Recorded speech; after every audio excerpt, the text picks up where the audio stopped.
नशील, मगर मैं बावजूद इसके मुसलमान हो नहीं सकता। मौजूद सामीन मोहतरम, बाखुदा इस मेंबर रसूल पे खड़े होकर ये बात कर रहा हूँ कि दिल किसी बात पर ठहर ही नहीं रहा जब से सुना है कि उस मलून ने हुजूर की गुस्ताखी की है।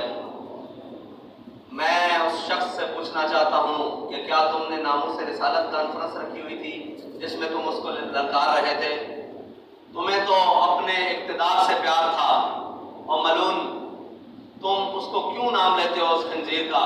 बल्कि खंजीर भी हम उसको नहीं कह सकते जिसने हुजूर के बारे में फिर बकवास करती है। हमारी सीधी सी बात है भाई, जो भी मुसलमान उधर बसता है उसको खत्म करें, बस सीधी सी बात है, इससे नीचे वाली बात है।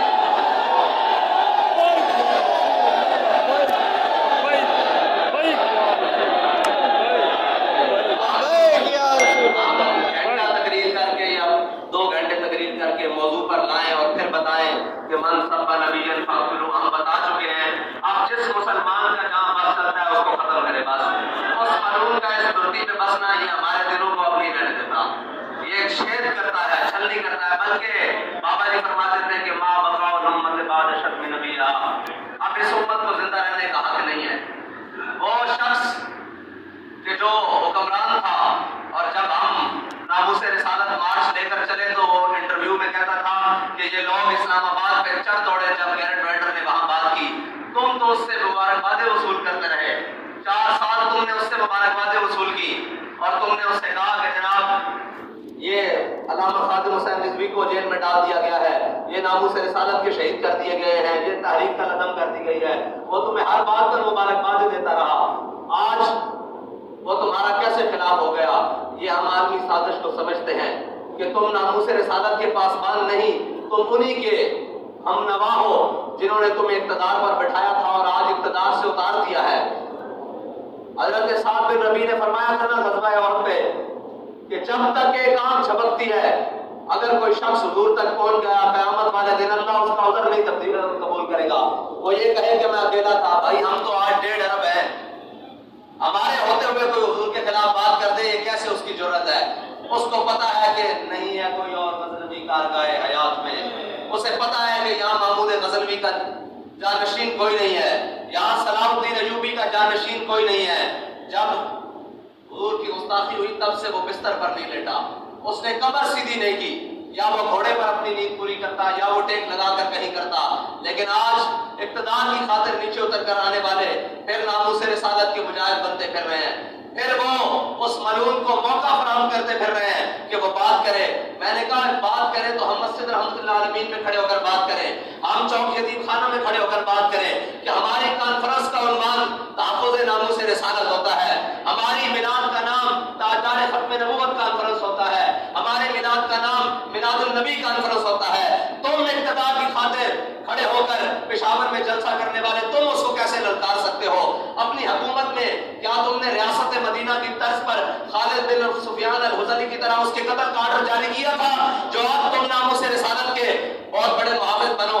मैं कहता हूँ बाज आ जाओ, हम ये सारी चालें समझते हैं कि तुम्हें जो उंगलियां करा रहे हैं ना, जो तुम्हें उंगलियां दे रहे हैं कि ऐसी बातें करो, तुम कौम को अपने पीछे लगा लोगे, मुजाहिद खत्म नबूवत और नामूस रिसालत बन जाओगे। मुजाहिद खत्म नबूवत और नामूस रिसालत वो बनेगा जो कौसार की मार्केट में सलमान तासीर के जिस्म में स्टाइल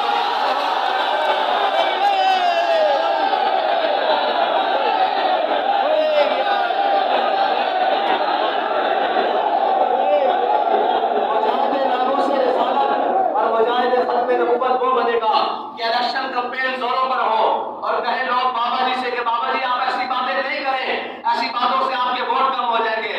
बाबा जी फरमाते हैं अगर एटम बम हमारे हाथ में होता हमने हालैंड के ऊपर मार देना था।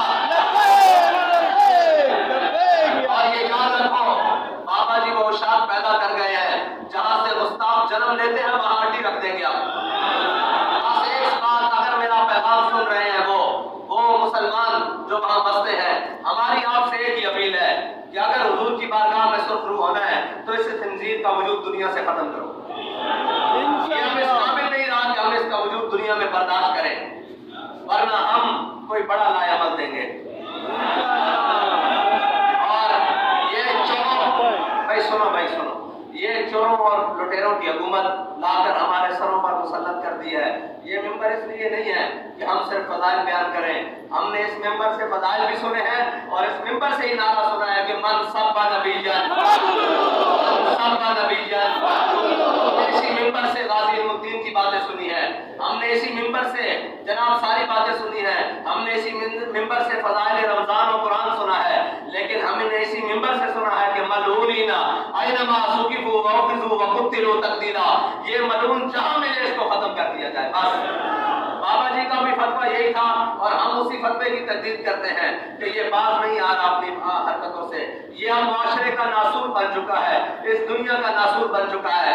इसकी क्या जरूरत हो कि उसको पता हो 57 इस्लामी ममालिक हैं और उसमें बसने वाले मुसलमान हैं और मुसलमानों की हुकूमतें हैं, और फिर वो हमारे आका मौला सल्लल्लाहु अलैहि वसल्लम के बारे में बात करते हैं। उसको पता है 57 इस्लामी ममालिकों में कोई एक भी खालिद बिन वलीद का गुलाम नहीं है, कोई एक भी मोहम्मद बिन कासिम का गुलाम नहीं है, कोई एक भी सलाहुद्दीन अय्यूबी का गुलाम नहीं है, कोई एक भी तारिक बिन ज़ियाद का वारिस नहीं है। उन्हें यकीन हो चुका है, लेकिन हुजूर के गुलाम मैदान में हैं, वो आ चुके हैं मैदान में और बता रहे हैं कि मोहम्मद बिन कासिम के वारिस जाग चुके हैं, खालिद बिन वलीद के वारिस जाग चुके हैं, मोहम्मद बिन मसलमा के वारिस जाग चुके हैं, अब्दुल्लाह बिन उनैस के वारिस जाग चुके हैं।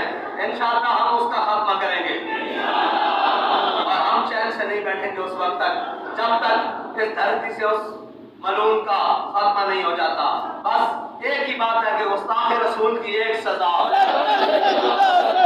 गुस्ताखे रसूल की एक सजा। तो भाई तुमने अगर बात की है तो टवीटों से तो नहीं मरने वाला वो खंजीर, वो मलून टवीटों से तो नहीं मरेगा, ना टवीट उसके जिस्म में पैवस्त होती है। अगर पैवस्त होती है तो मोहम्मद अरबी के गुलामों की बात होती है या आमिर अब्दुर्रहमान चीमा का खंजर पैवस्त होता है। बस यही चीजें हैं जो उसको खत्म कर सकती हैं और अल्लाह ताला हमें हुजूर की नामूस पर पहरा देने की तौफीक अता फरमाए और हुजूर के जितने भी गुस्ताख हैं उनके वजूद से धरती को पाक करने की तौफीक अता फरमाए, क्योंकि ये धरती सारी हमारी है। हर मुल्क मुल्क के मायस्त कि हर मुल्क मिल के खुदाए मायस्त। ये मेरे आका मौला सल्लल्लाहु अलैहि वसल्लम की आमद के बाद ये तमाम धरती पाक हो चुकी है।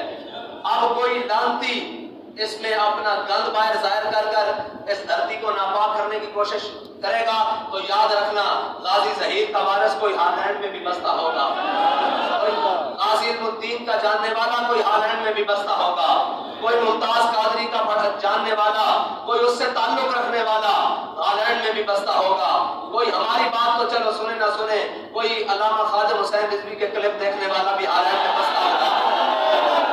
इंशाअल्लाह तेरा वजूद पाक होके रहना, तेरे वजूद से ये धरती पाक होके रहेगी, इसलिए कि नमाज अच्छी, रोजा अच्छा, हज अच्छा, ज़कात अच्छी, मगर मैं बावजूद इसके मुसलमान हो नहीं सकता न जब तक कट मरूं ख्वाजा बतहा की इज्जत पर, खुदा शाहिद है कामिल मेरा ईमान हो नहीं सकता।